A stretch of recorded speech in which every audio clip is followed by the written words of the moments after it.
The following podcast is part of a certified educational activity titled Taking the Turn to Treatment Innovation in Diffuse Large B-Cell Lymphoma, Real-World Insight on Integrating Antibodies and Cellular Therapy into Patient Care. Access the entire activity and complete the post-test at peerview.com/GWN860. Downloadable slides and practice aids are also available. Good morning. I would like to welcome everybody to Taking the Turn to Treatment Innovation in Diffuse Large B-Cell Lymphoma, real-world insight on integrating antibodies and cellular therapy into patient care. My name is Greg Nowakowski. I'm a lymphoma physician at Mayo Clinic, Rochester, and I'm joined here by our panelists, and I would like them to introduce themselves. Hi, good morning. I'm Paolo Caimi from Cleveland Clinic. Hi, good morning. I'm Peter Rydell from the University of Chicago. So this is a very exciting time in diffuse large B-cell lymphoma. In fact, for us lymphoma physicians, this ASH is about diffuse large B-cell lymphoma, and we are very excited to see some new treatments and new results being presented at this meeting. If we look at the current situation in diffuse large B-cell lymphoma, this is the most common subset of non-Hodgkin's lymphoma, both in US and around the world. This is an aggressive lymphoma which typically is treated with chemoimmunotherapy in the front line and has relatively poor outcomes in patients who have relapsed disease. Has been done a plethora of different characterizations molecularly of diffuse large B-cell lymphoma. The categories which are associated with poor prognosis are typically double hit lymphoma, triple hit lymphoma, and ABC or non-GCB subtype of diffuse large B-cell lymphoma. But there are many more molecular classifications. Some of those will be presented at this meeting as well, which show that there are specific molecular clusters which could be associated with worse prognosis as well. So molecularly, this is a very heterogeneous disease. Despite progress, until recently, the 5-year relative survival for this lymphoma is about 60%. This has to do with the fact that upfront we're only able to cure about 50 to 60% of the patients. A majority of the patients with relapsed disease, unfortunately, have quite poor prognosis. This was well shown in a so-called study by Dr. Crump, SCHOLAR-1, and which looked at the outcomes of patients with relapsed and refractory diffuse large B-cell lymphoma. And you can see that in this pooled analysis, median overall survival was about 6 months for patients. And in a different subset analysis, both event-free survival and overall survival were quite poor. Those results provided a momentum for development of new therapies in relapsed refractory diffuse large B-cell lymphoma, and those new therapies now are moving to earlier lines of therapy. So in the last several years, we had seen a number of those therapies being granted accelerated approval by FDA, and you will see them listed here. Tafacitab targeting CD19 is now FDA approved for treatment of patients in the third line with relapsed and refractory diffuse large B-cell lymphoma. Polaric Study targeting CD79B is also approved in combination with bendamustine and rituximab based on the randomized study, which showed improvement in overall response and progression-free survival. We'll talk about this more later. Tafacitab targeting CD19 is now approved in combination with Menolindomide in relapsed refractory diffuse large B-cell lymphoma, starting from the second line and beyond. And finally, we have 3 CAR T-cell products listed here, both targeting CD19. So there are now a number of options for patients with relapsed and refractory large cell lymphoma, and those options are being evaluated in earlier lines of therapy.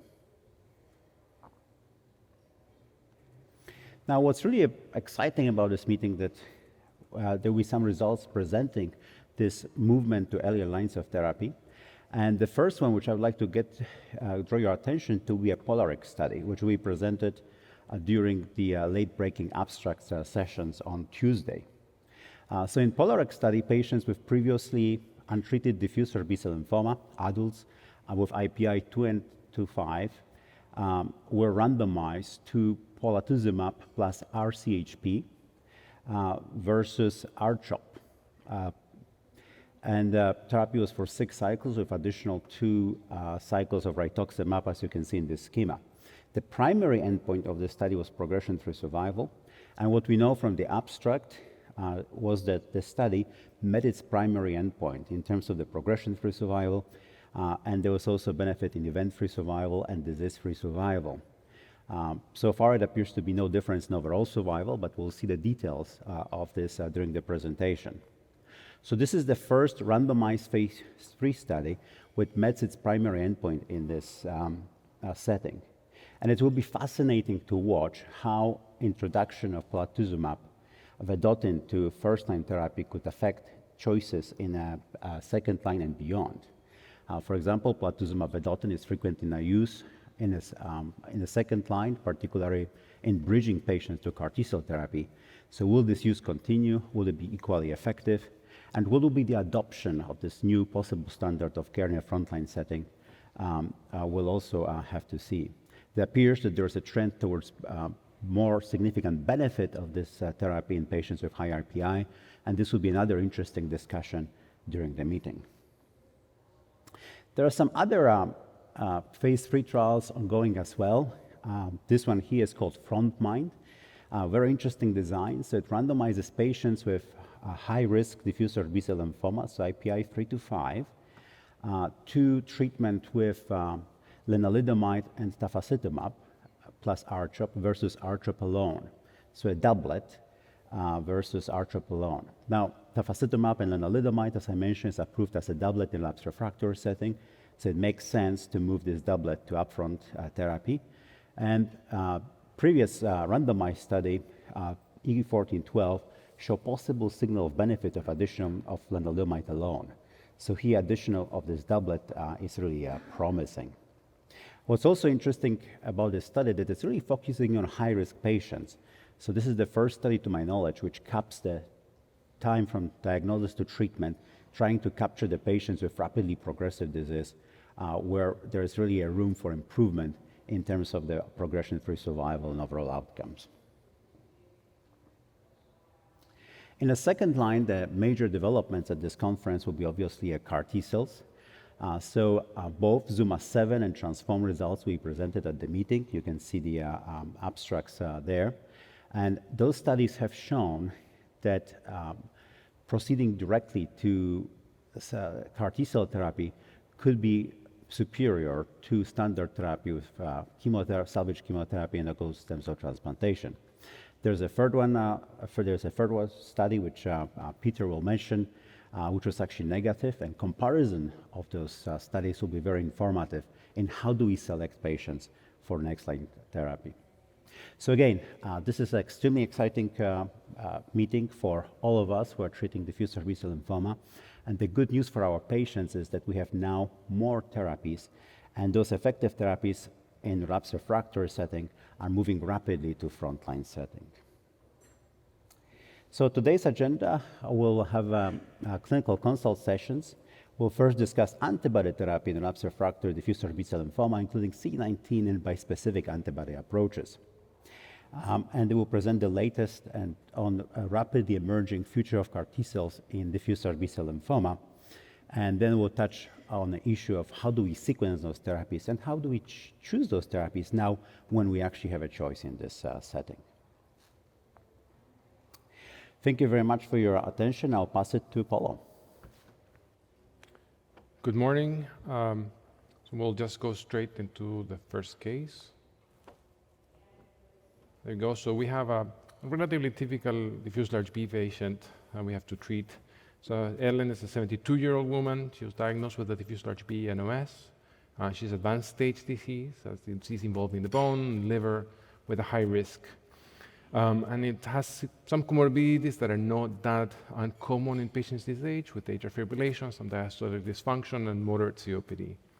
She gets pathologist testing, shows that she's a germinal center subtype. She's not a double hit. We treat her with R-CHOP times 6 cycles, and for the sake of subsequent discussion, she doesn't tolerate it all that well. She has a couple of admissions for febrile neutropenia, COPD decompensation, but she's able to complete it. She achieves a complete remission, and then she goes into follow-up. Because this is a relapsed talk, she ends up having a relapse within the first year. She presents with systemic symptoms, with a weight loss over a month. She's got a worsening performance status.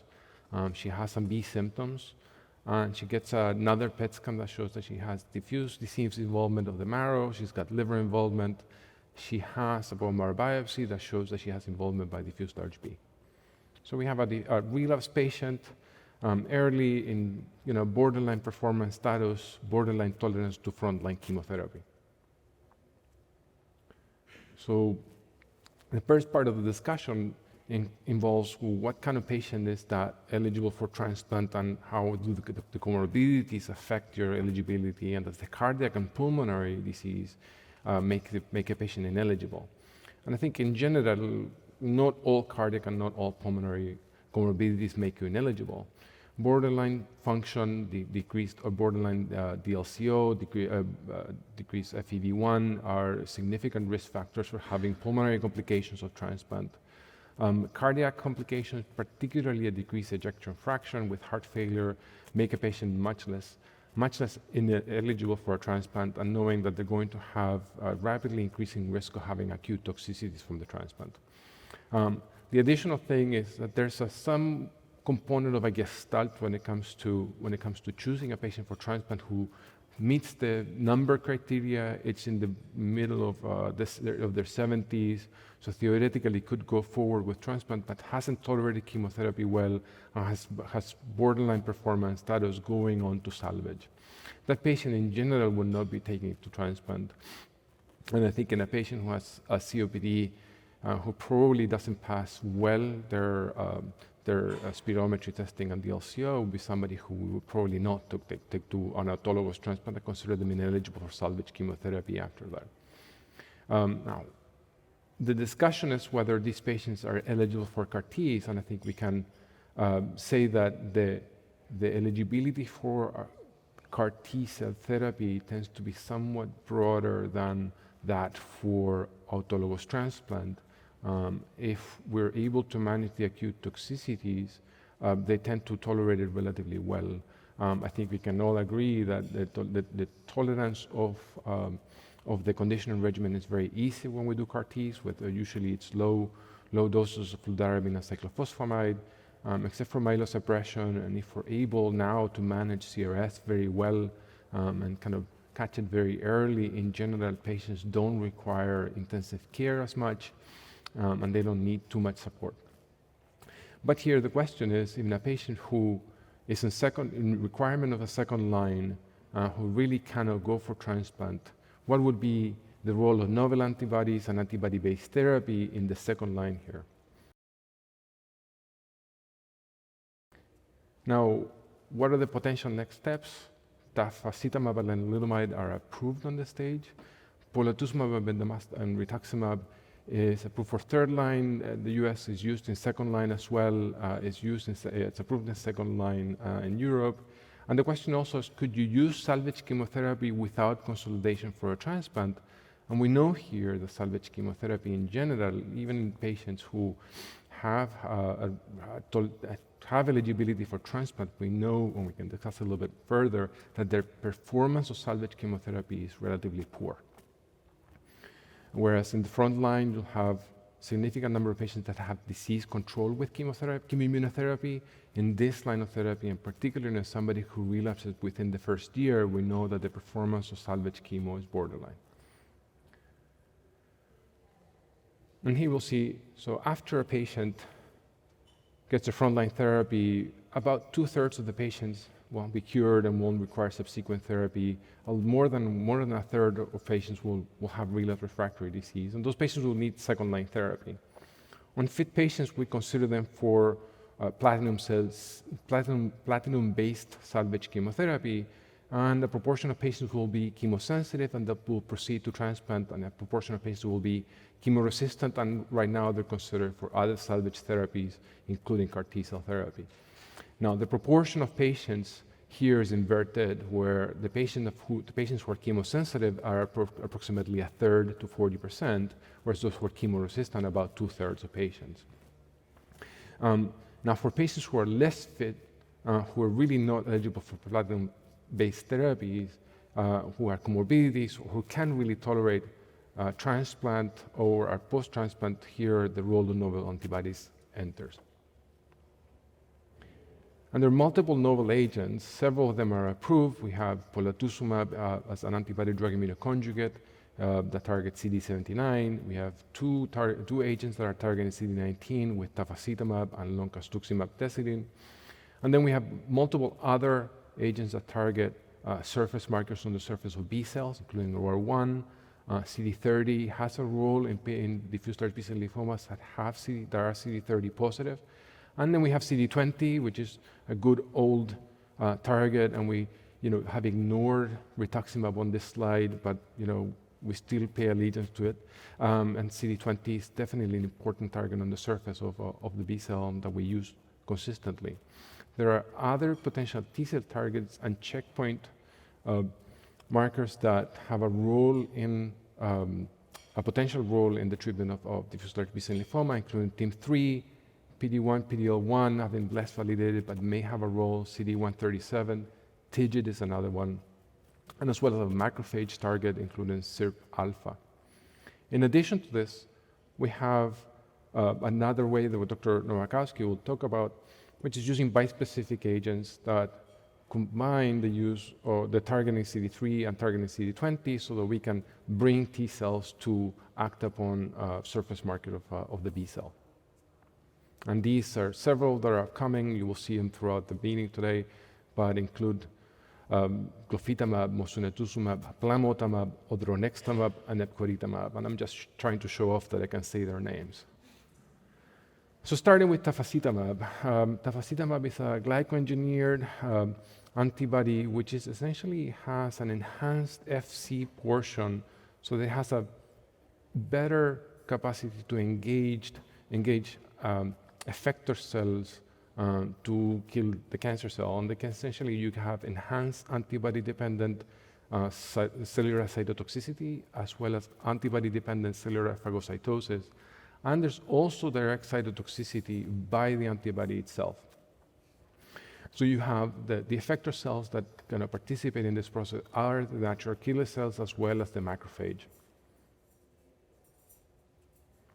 Now, there's a rational combination in the use of lenalidomide in addition to Tafacitab, and that's because the mechanism of action of lenalidomide is not just direct cytotoxicity, but increases the numbers of NK cells and activates the NK cells. So essentially, it's giving a larger pool of effector cells and activated effector cells for the activity of Tafacitab. You can see that probably we will have both direct cytotoxicity from both agents as well as direct cell effects against the cancer cell. L-MIND was a phase 2 single-arm, open-label, multicenter study that evaluated the combination of Tafacitab and lenalidomide for patients with relapsed refractory diffuse large B.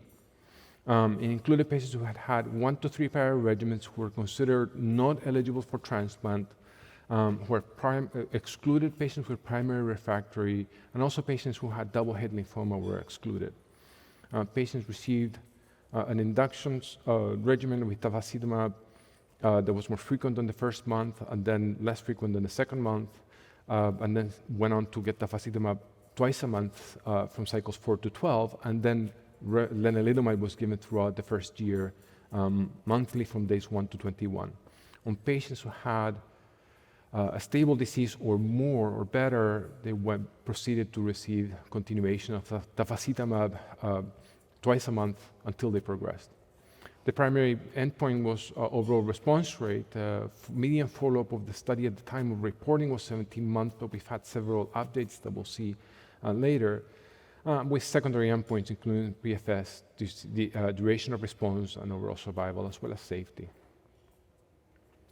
The overall response rate was 57% for the whole population, with a complete response rate of 40%. And you'll see, because patients could have had one prior line of therapy only at the time of enrollment, that the performance of Tafa-Len after one line of therapy was significantly superior for those who were superior to those that had more than one line therapy, as could be expected. But on patients who had one prior line of therapy, the complete response rate of 47% and the partial response rate of 20%, for an overall response rate of 67%. The dot here is moved, so it's 60, almost 70% response rate for patients who are treated with Tafa-Len after one line of therapy. Remember, these are patients who are not double hit or not primary refractory, but they're under transplant eligible, so certainly an underserved population. The median overall survival for patients with one prior line of therapy was 45.7, but also importantly, the median duration of response was 43 months at the latest update. For those who had 2 lines of therapy, the complete response rate was 32%, and then the median overall response rate of 47.5%. The duration of response hadn't been reached. But then again, for the whole population, you do have a relatively long duration of response for this patient population who in general didn't have another option before.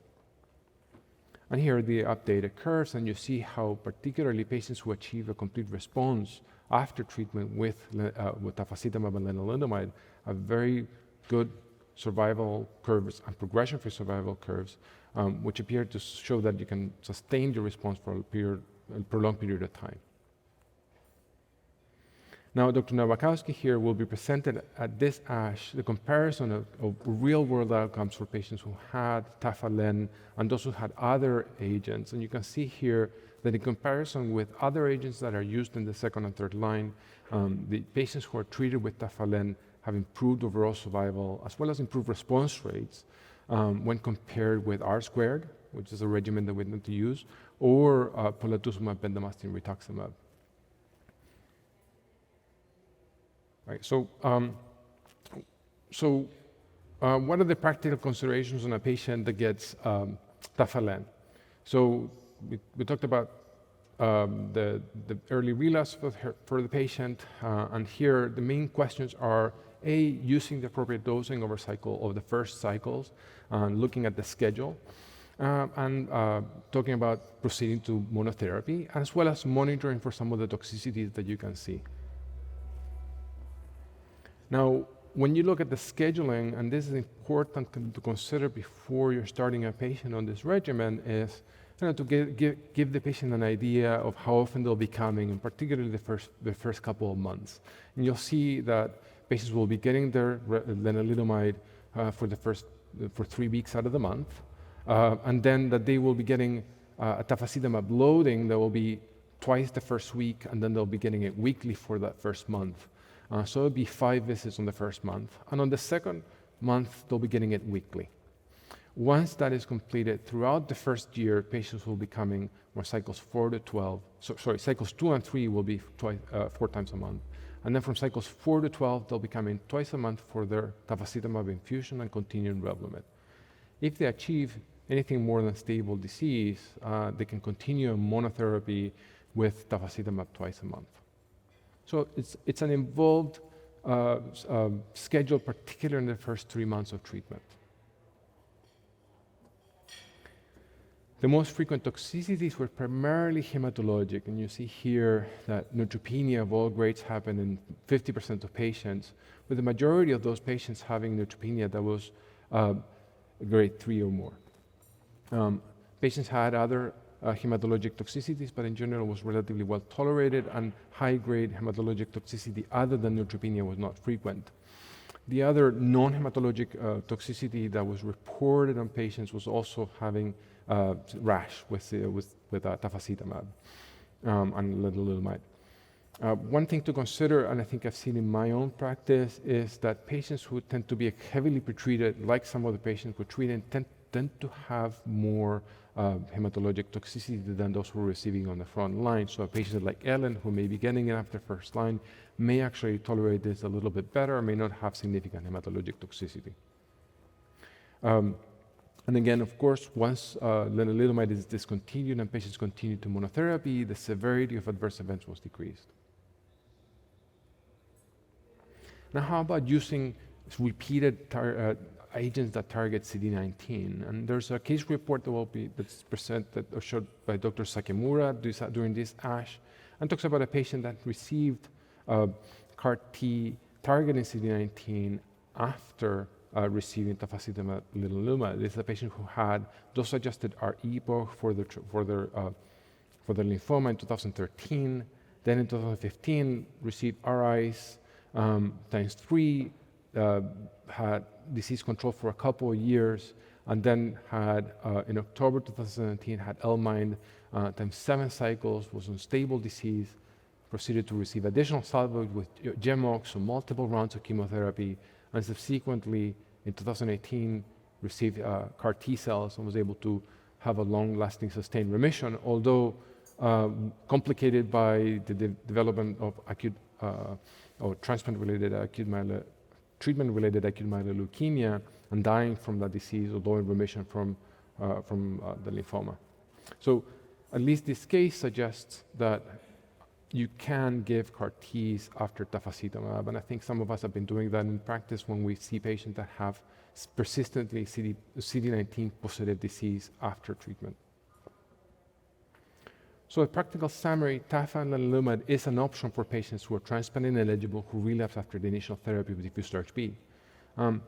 Keeping the schedule in mind because there's frequent visits for the first few months, and patients can continue on the Tafacitab if they don't relapse beyond 12 months. The safety profile is relatively well tolerated, primarily with initial hematologic toxicity, more in patients who are heavily pretreated, and patients with response have a chance of long-term disease control. So moving forward, so Ellen gets treated. We put it for the sake of discussion. She was treated with polatuzumab bendamustine because we hadn't had this talk yet, and she a second line, and she relapsed after 1 year of treatment. One of the barriers to receiving CAR T is that it needs to be done in a specialized center, and she needs to stay within the proximity of the center for about a month, and she declines that considering that she has more advanced disease and she's got comorbidities. So she's kind of ruled herself out of CAR Ts. So after 2 relapses, what are the options for a patient who's transplant ineligible, really CAR T ineligible, because of social support or transportation issues? Do we sequence to loncastuximab? Do we use something else? So on the third line and subsequent, moving forward. On the third line and subsequent therapy, the approved agents include the CAR T, anti-CD19 CAR T cells, including axi-cel, Cellular, Lysocaptogene, Maralocel, and Tisagenlecleucel, and then I'm showing off that I can say them. And they also include loncastuximab tesirine after 2 lines of therapy, as well as selinexor.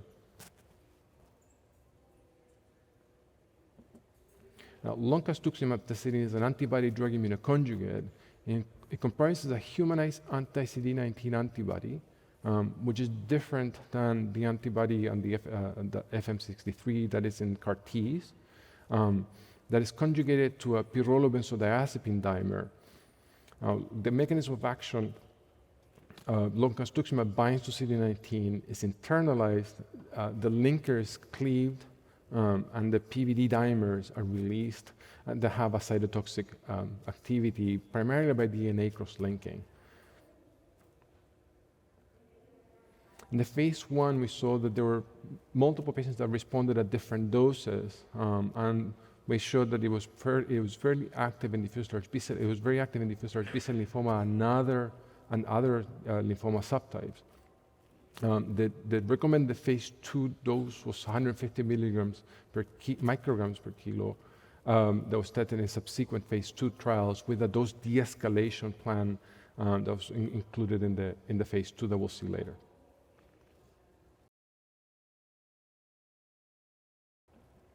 And you see that in the phase 2, where patients get a loading dose of 150 micrograms per kilo. The infusion is over 30 minutes.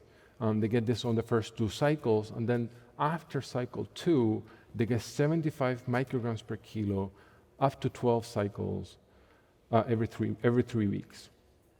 And then they continue to follow up on the LOTUS-2, which was a phase 2 study of this, of loncastuximab. 145 patients were enrolled on the study. They had more than 2 lines of prior therapy. And the group of patients included patients of both throughout risk. It included double hit patients, it included transformed lymphoma patients, And these were, because it was beyond 2 lines of therapy, included patients who had transplant before this. The overall response rate in the total population was 48%, and the median duration of response at the time of reporting was 10 months. You see here that for diffuse large B-cell lymphoma, the response rate was 50.4, with 26% of patients having partial response and 23.6% of patients having a complete response. A smaller group of patients with high-grade B-cell lymphoma had a 45% response rate. They were all complete responses. So the median duration of response at the time of reporting was 10.3 months. It was updated later up to 13 months as continued follow-up, and in the responding patients, 13.7 months. You see here on the as-treated population, 35 patients had a complete response with a 24.1 complete response rate.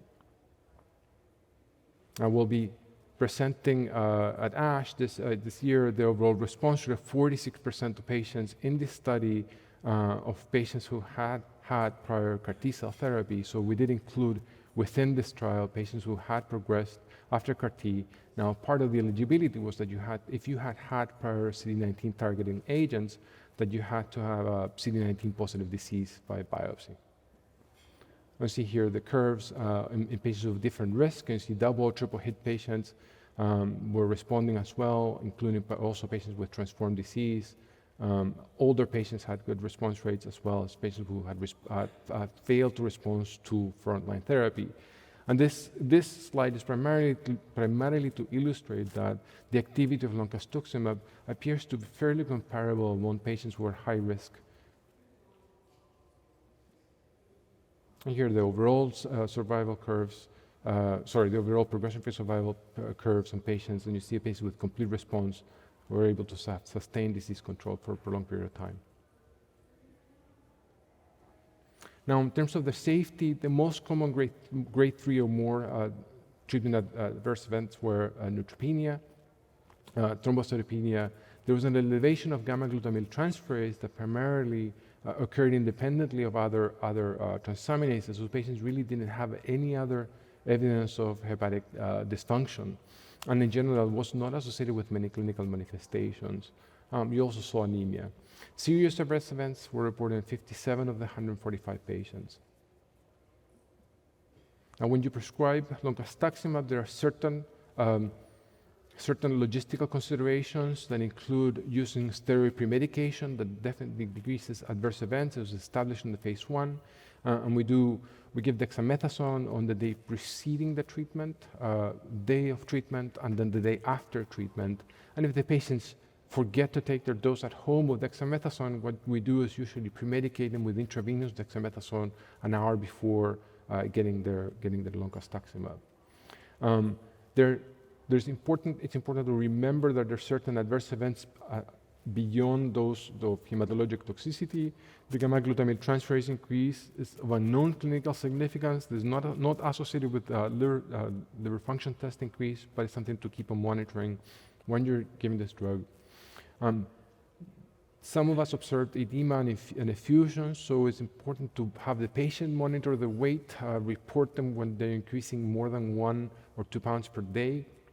Management included the use of diuretics, primarily the use of spironolactone with or without loop diuretics. And the additional thing to consider is that beyond developing rash, patients did have photosensitivity. So we generally recommend that patients to avoid the sun, use sunblock, and try to prevent them from being out in the kind of sunnier times of the day exposed to the sun. Now, because lonca has activity as a single agent, further combinations are being studied, and abstract 54 will show the initial results of LOTIS-3 of loncastuximab in combination with ibrutinib in relapse and refractory diffuse large B-cell lymphoma.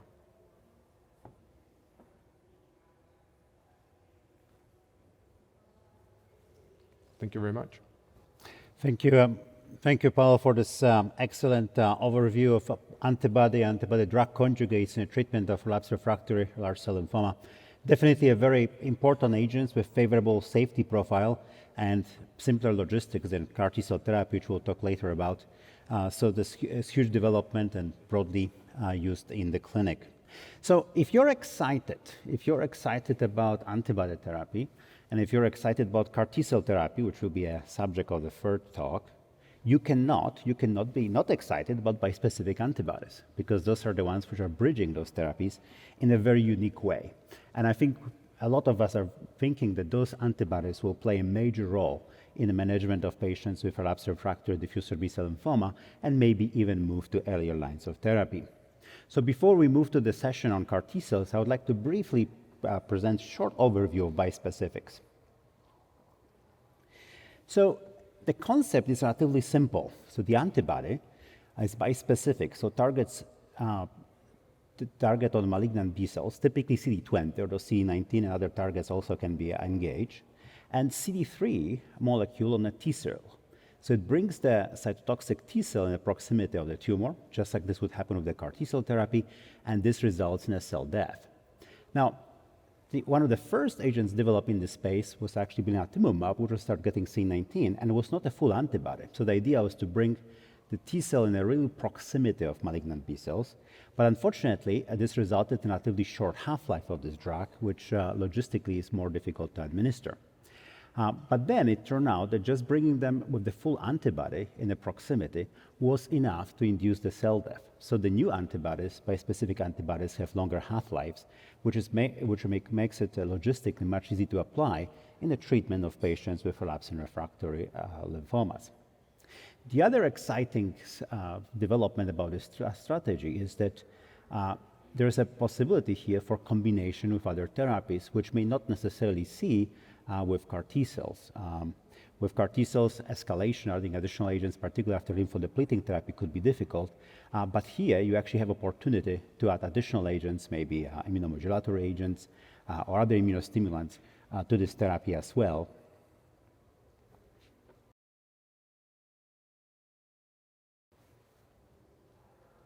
And there are several of those drugs in evaluation. We expect that some of those will be coming for approval in relapsed refractory DLBCL and other B-cell non-Hodgkin's lymphomas as well. I just would like to highlight the few key data. So this is mosunetuzumab, or MOSU, which showed efficacy in patients with relapsed diffuse large B-cell lymphoma. This was presented a couple of years ago by Dr. Schuster at a plenary session. What's interesting about it is, in addition to high response rates and initial encouraging durability of response, there were responses seen in patients relapsing post-CAR T cells, which is particularly challenging population to treat. At this ASH meeting, we'll see additional data suggesting that the promising efficacy is sustained. In diffuse large B-cell lymphoma, you can see a high response rate and a high-risk CR rate. And now the time-dependent endpoints are also available, showing that a lot of those responses can be quite durable. In addition, this is the opportunity for combination here. So mosunetuzumab is combined with polatuzumab in the study, which will be presented on Sunday, I mentioned here. And this appears to be improving both overall response rate and deepen the response with the higher CR rate than bispecific antibody alone. So it's a relatively small study, but definitely very encouraging, and shows this proof of principle that those agents can be combined with other strategies. The other one which I would like to briefly mention is Glophytamap in relapsed refractory non-Hodgkin's lymphoma.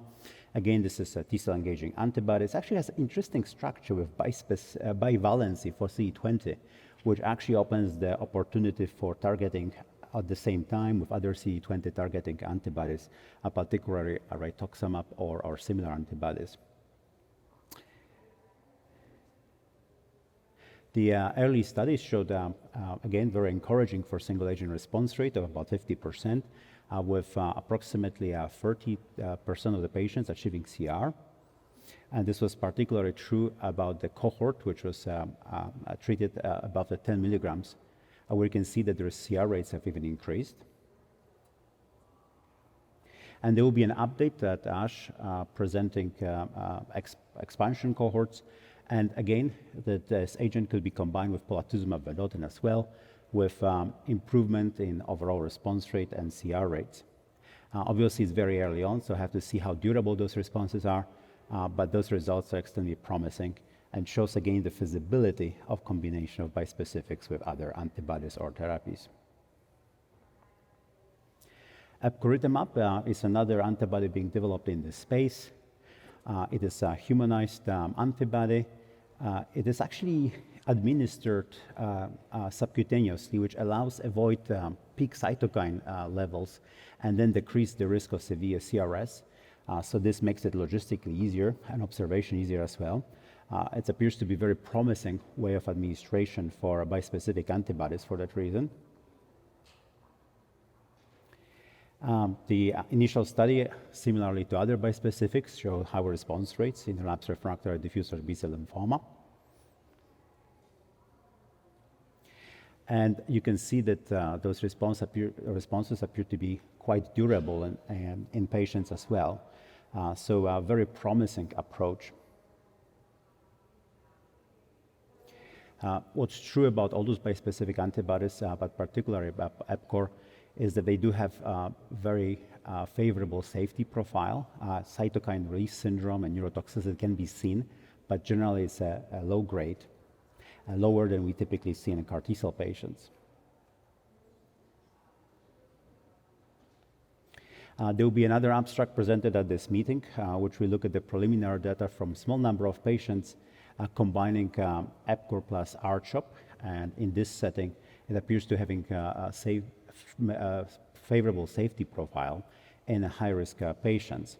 And this is providing basis for design of the phase 3 study, looking at epcoritamab versus standard of care in patients with relapsed refractory diffuse large B-cell lymphoma. So where will the bispecific fit in diffuse large B-cell lymphoma? They have certain advantages. They are available off-shelf. In contrast to CAR T-cells, they can be probably administered in practices, local practices, versus specialized CAR T-cell centers, provided there will be additional management of cytotoxic, of the cytokine release and other post-exposure toxicity guidance provided. We do expect that there will be likely FDA approved as accelerated approval in this space based on activity as a single agent. And for me, the most exciting part about this is that they can be combined with other agents relatively rapidly.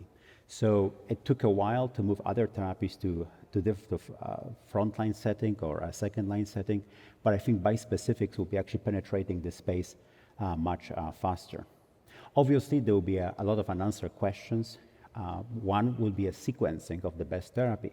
So we now have CAR T-cells, we have antibodies and antibody drug conjugates we're just discussing, and now we have bispecifics. Which one do you start with? How do you combine them? Is sequencing of one versus the other affecting efficacy later on? Those will be emerging questions, and it's very unlikely we'll be able to answer all those questions in the randomized studies. What's going to happen, we'll have to probably design very well conducted real-world data studies. Some of them will be retrospective, some of those will be prospective, when we actually capture this information, because the sequencing and choices will become increasingly important.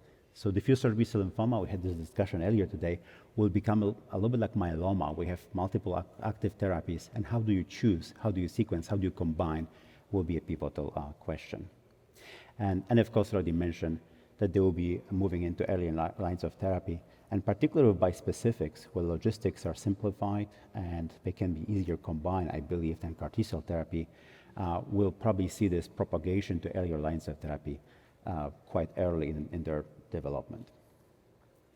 I think I will stop here, and I will pass it to CAR T-cell therapy.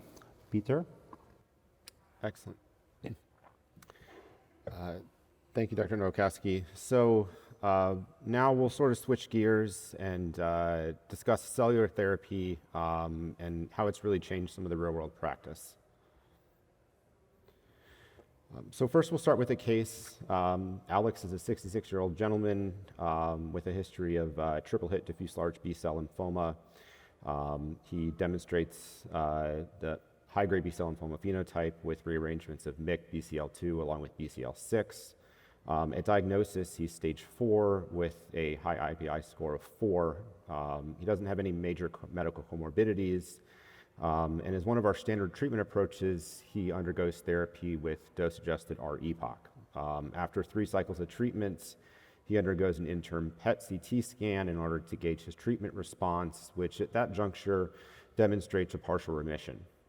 He then goes on to receive further cycles of therapy, but unfortunately after 5 cycles of treatment, does demonstrate both clinical and radiographic progression of disease. And so, in this scenario in patients that's progressing on first-line therapy, one of our standard treatment approaches would be to move forward with second-line treatment approach, and a standard of care in that scenario would be the use of platinum-based salvage chemotherapy, as we alluded to on prior slides. And so in this case, this gentleman was initiated on therapy with R-DHAP, and after receiving 3 cycles of therapy, unfortunately, does again have progressive disease, which sadly is a not uncommon scenario in patients that receive platinum-based salvage therapy, where we typically see response rates around the 40 to 50% range. In his favor at this juncture, he does have a favorable performance status of 0 to 1. And so, the next questions would be what are the next steps in this gentleman's treatment, having now failed induction therapy and having failed platinum-based salvage therapy. I think some of the things that would go through a clinician's mind are, if this patient is thought to be a candidate for CAR T-cell therapy, is what sort of the trajectory of this patient's disease? How aggressive is it? How sick are they at this juncture? And how easily can we get them to CAR T-cell treatment? As many treating clinicians that provide CAR T-cell therapy are very intimately aware, this is the therapy which there are some logistical hurdles to overcome, including assessing the patients, getting things like insurance approval, being able to solidify collection dates and other things like that. And so it's really important to be cognizant of how rapidly progressive their disease is and the patient's performance status when kind of aligning them for this treatment. There are certainly some instances where patients may require therapy prior to even embarking on CAR T-cell treatment, if that's the goal, in order to kind of stabilize their disease, collect their T-cells, and then potentially provide further therapy to bridge them to that treatment approach. And so this kind of brings us back to our treatment algorithm here. And if we can kind of focus in on looking at second-line treatment where this gentleman would fit, he had already undergone platinum-based salvage therapy and unfortunately was chemo-resistant. And then in this scenario, CAR T-cell therapy would certainly be a strong consideration. And so in the realm of CAR T-cell therapy, we now have 3 FDA-approved agents. We have axi-cel, or axi-cel, which was approved back in 2017. In 2021, we had lisocabtagene maraleucel, or liso-cel, and then in 2018, the FDA approval of Tisa-cel, or tisagen-like lucel, for aggressive large B-cell lymphoma. This slide goes over kind of differences between the CAR T-cell constructs. These were each evaluated in the context of pivotal clinical trials. We have the ZUMA-1 study evaluating axi-cel, the Juliet trial evaluating Tisa-cel, and then more recently published the Transcend trial evaluating liso-cel. Each of these products differ in, I would say, many degrees. One of them is the fact that they do demonstrate or do have different co-stimulatory domains, where the axi-cel product uses a CD28 co-stimulatory domain, whereas the 2 other products use a 4-1BB. But there are also differences in the trial design in terms of the patients that they enrolled. We can see differences in terms of prior utilization of autologous stem cell transplant, which was less commonly utilized in the ZUMA-1 trial and more commonly utilized in the Juliet and Transcend studies. Additionally, when sort of doing cross-trial comparisons and trying to look at the data here, it's also important to recognize how these patients were managed on study. And so patients that were in the ZUMA-1 trial bridging therapy was prohibited outside of the utilization of corticosteroids, whereas patients in the Juliet and the Transcend studies were permitted to receive bridging therapy, and therefore that may allow a better temporizing of their disease while awaiting manufacture of their product. We can see here that there is also some differences in terms of those that were collected for CAR T-cell therapy and then those that actually received CAR T-cell therapy. And some of these differences are contingent on the turnaround time and the manufacturing capabilities that were inherent during the time that these trials were conducted. Particularly the Juliet trial, there was a longer vein-to-vein time or turnaround time for the CAR T-cell product, and in many respects that did lead to some dropout of patients, where 76% of patients actually were treated compared to higher proportion in the other accompanying studies. But based on the results of these pivotal trials, we now have FDA approval of 3 agents in the third-line setting.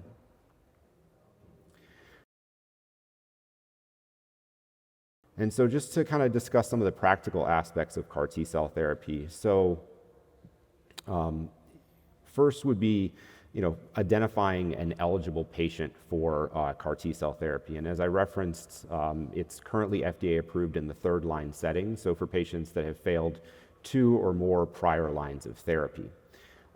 It's also important for clinicians to be cognizant that the use of CAR T-cell therapy may not be in the patient's best interest should they harbor some concerning features like active infections or autoimmune diseases.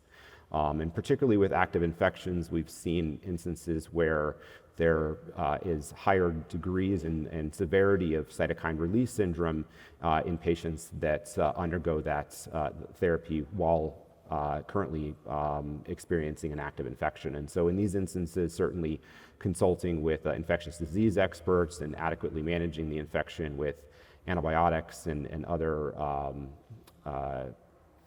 agents is appropriate. Also with CAR T-cell therapy, this is a treatment that's currently only operationalized at larger academic medical centers and kind of slowly making its way into some more smaller non-academic centers.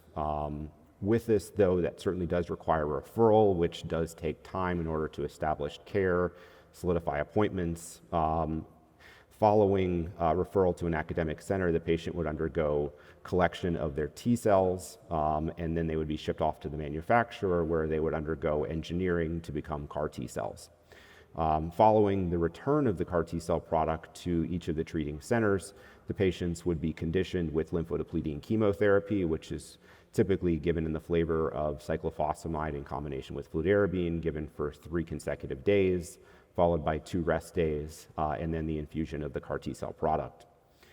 There are also some inherent toxicities related with CAR T-cell therapy, and we kind of alluded to some of these in the prior slides with the BiTE agents. Some of the more prominent toxicities that we see with this treatment approach include neurologic toxicity along with cytokine release syndrome.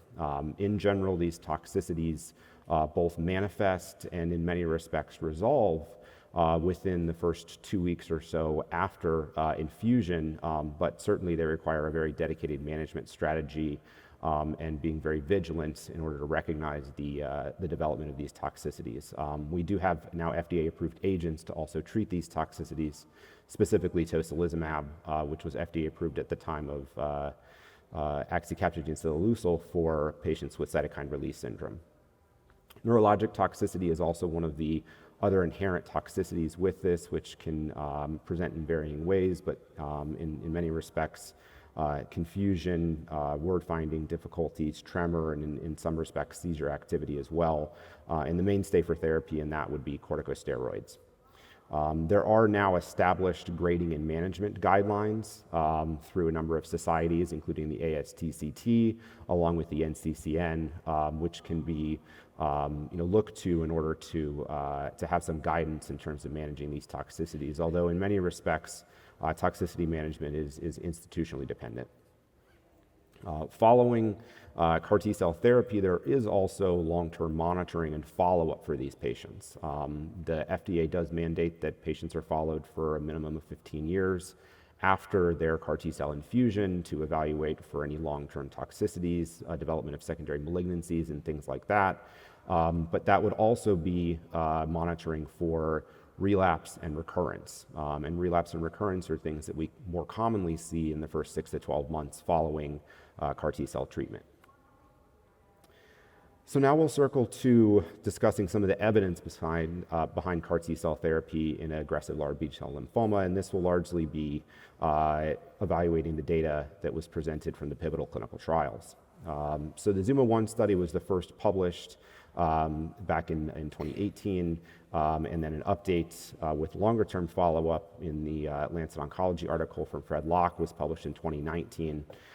We can see here that axi-cel is a highly active agent in the third-line setting, leading to complete response rates close to around 60% in patients, median duration of response in this population of 11.1 months, and median overall survival has not been reached. And I think specifically if you're looking at the progression-free survival curve here, it's segregated between those with complete partial responses and those with stable disease. And I think really encouraging here is we see that there's a flattening of the curve with time. And certainly we need longer term follow-up